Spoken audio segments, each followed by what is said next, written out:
Samantala, pupulungin naman po ni Davao City Mayor Rodrigo Duterte ang lahat ng mga kapitan ng barangay sa lungsod hinggil sa pagpapalakas ng kampanya laban sa dengue. Narito ang report ng aming kasamang si Peng Alinio ng Radyo ng Bayan Davao.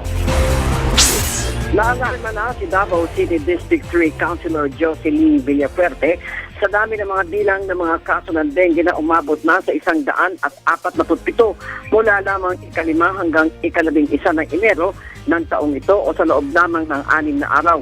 Ito ang kanyang pahayag sa kanyang ginawang privilege speech sa konseho.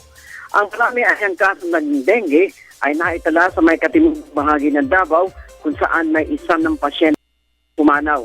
Dapat lamang anya sa publiko na palakasin ang kanilang resistensya para malayo sa anumang infeksyon at malabanan ang sakit na dengue at ang mahalaga rin sa mga mamayan na puksain ang nagdadala ng sakit na dengue na mga lamok.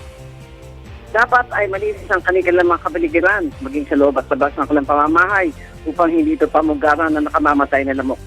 Nakatakda naman pulungin Davao City Mayor Rodrigo Duterte ang lahat ng mga barangay kapitan sa ika-20 ng Pebrero at para gumawa ng aksyon na kailangan gawin upang makontrola ang nasabing sakit dahil naaalarma na rin ng alkalde sa biglang pagdami ng kaso ng dengue sa lungsod ng Davao.